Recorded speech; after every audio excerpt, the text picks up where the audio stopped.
ഇവന്മാരെ സൂക്ഷിക്കുക, ഇവർ ചില്ലറക്കാരല്ല.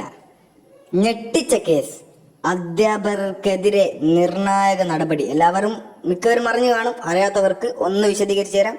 കോഴിക്കോട് മയക്കുമരുന്ന് സാമ്പത്തിക ഇടപാടുമായി ബന്ധപ്പെട്ട കേസിൽ അറസ്റ്റിലായ അധ്യാപിക, ഓർക്കണം അധ്യാപികയാണ്.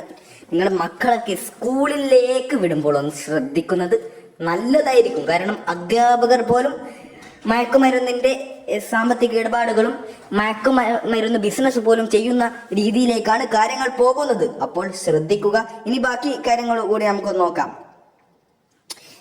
അധ്യാപിക കാവ്യ എന്ന ഒരു യുവതി, നിങ്ങൾ സ്ക്രീനിൽ കാണാം, സർവീസിൽ നിന്ന് പുറത്താക്കിയിരുന്നു.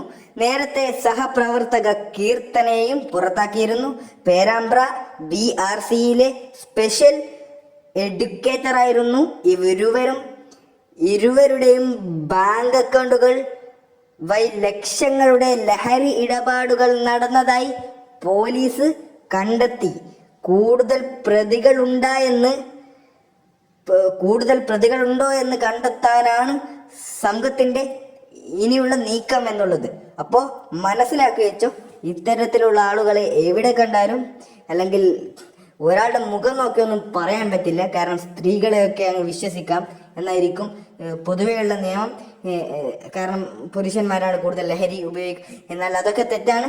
എല്ലാവരും ഇപ്പൊ പിഞ്ചു കുഞ്ഞുങ്ങൾ പോലും, എന്താ പറയുക, 10ാം ക്ലാസ്സിൽ പോലും എത്താത്ത കുട്ടികൾ പോലും ലഹരി ഇടപാടുകൾ വരെ നടത്തുന്നു എന്ന വാർത്തകൾ ഇപ്പോൾ പ്രചരിക്കുകയാണ്. അതുകൊണ്ട് എല്ലാവരും ശ്രദ്ധിക്കുന്നത് മാത്രമല്ല, നിങ്ങളുടെ സുരക്ഷ ഉറപ്പാക്കുകയും ചെയ്യുക. എന്ന് പറഞ്ഞാൽ നിങ്ങളുടെ മക്കൾ സ്കൂൾ വിടുമ്പോൾ അവിടെ ഒന്ന് നിരീക്ഷിക്കുക, അല്ലെങ്കിൽ അവിടുത്തെ കാര്യങ്ങളൊക്കെ ഒന്ന് മനസ്സിലാക്കാൻ ശ്രമിക്കുക. കാരണം അധ്യാപകർ പോലും മയക്കുമരുന്നിൻ്റെ കാര്യത്തെക്കുറിച്ച് ഇടപെടുന്നു. അതുകൊണ്ട് എന്തെങ്കിലും ഇങ്ങനെയുള്ള സംഭവങ്ങൾ ഉണ്ടാകുമ്പോൾ പെട്ടെന്ന് തന്നെ പോലീസിനെ അറിയിക്കുക. ഇത്രയൊക്കെയാണ് ഇപ്പോൾ പറയാനുള്ളത്. പിന്നെ ഒരു പ്രധാനപ്പെട്ട കാര്യം, ഈ ചാനൽ നിങ്ങൾ സബ്സ്ക്രൈബ് ചെയ്താൽ ഉപകാരം മാത്രമേ ഉണ്ടാവൂ, ഉപദ്രവം ഉണ്ടാകില്ല. നല്ല നല്ല വാർത്തകൾ ഇനിയും വരുന്നതാണ്.